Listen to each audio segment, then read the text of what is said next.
The table discussions, who would like to share something that they or someone at the table came up with?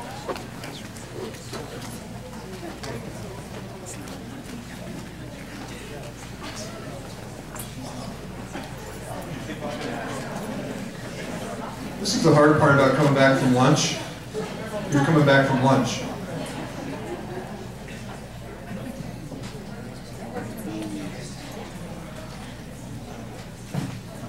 Maria, if you could just fill in any dead space. Hey, I got a great dance. Okay.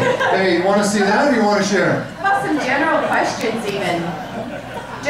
Let's just open it up to some general questions here and get us going, get our brains back on. It's not a question, it's a comment. We were just talking about the power of being able to observe other people, and for student services or an administrator to be able to come in and take over your class so that you have the ability to go watch another professional. We spend a lot of time talking about what we're doing in our rooms, but the actual ability to go watch somebody in their classroom is really, really powerful.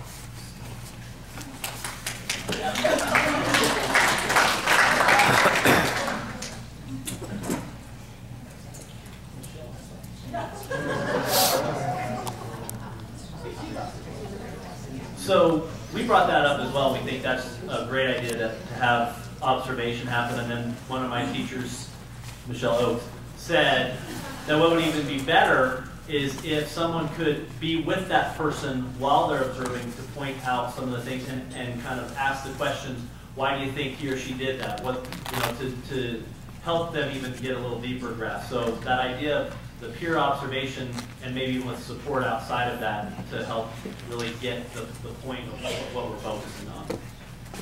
And Josh, I think there's 85 hours that curriculum and instructional leaders are logging this year, and it sounds like that could be a job that they can participate in. Kind of segue on with that, what we've done with student teachers is, I want to call them running records, but I'm kind of old, so I hope you know what I'm saying. And with that, then, it allowed them to take a look at what they were doing and what they were saying and do that self-reflection piece. And that was far more powerful than me saying anything to my student teacher about, well, this is what you did.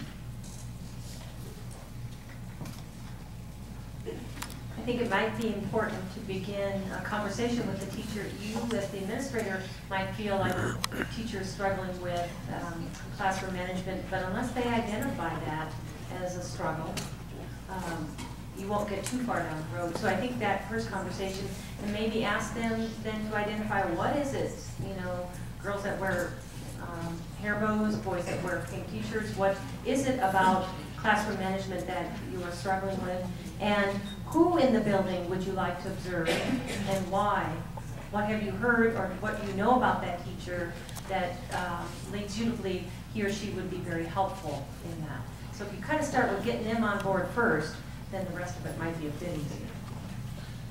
And that's one of the exciting things for me, at least, in terms of this whole process, is to break down some of those barriers, if you will. The teacher going, the historical thought of the teacher going in the room, shutting the door, and doing their thing. But to get out in the building, both for the administrator, as well as peer coaches and mentors. And so it's almost like a perfect storm, all coming together at once, all these different pieces. And that's exciting.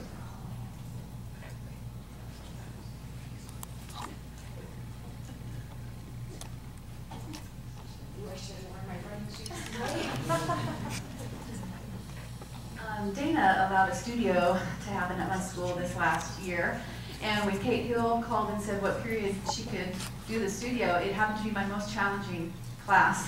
I said, "You sure you want to do this?" And she said, "Yeah." And a couple days before they were all coming, the teachers, she said, "Why don't you just put a video camera in the back of the classroom and we'll just kind of meet this class before we actually work with them." And that was really insightful. And so we actually, stuck that video camera on there. About 20 minutes into the lesson, they discovered the camera, and that was really interesting. But then we were able to take 3 other sessions to really work with this tough class, where the defenses were down. I mean, I've been teaching 20 years, and some of these kids are tough. And so it was really great that we all just became this think tank for management, classroom management, and then using that video camera to really be specific about what we saw. And that is exciting, and that's what this is about.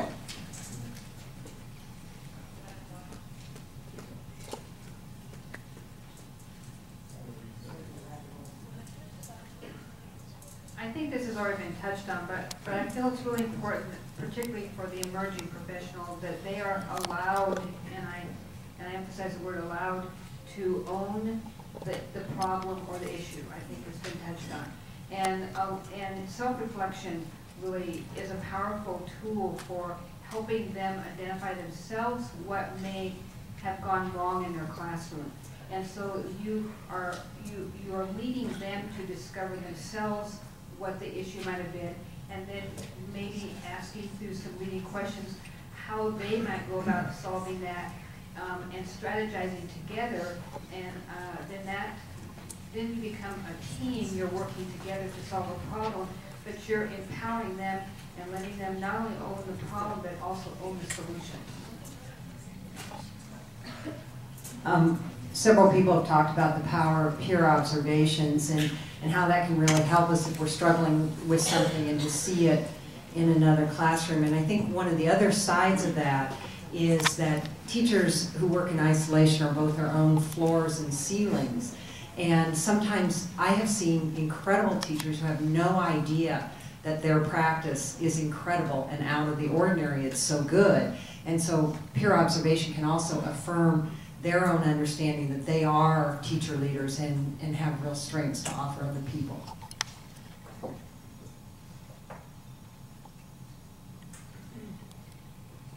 Another strategy that I've used, particularly with classroom management, besides having the teacher that might be having difficulties observe a master teacher with that, is having that master teacher go into the struggling teacher's classroom and model with those kids how to do transitions or get attention or whatever the issue is. Because sometimes teachers feel like, well, yeah, that works in their classroom, but they don't have my kids.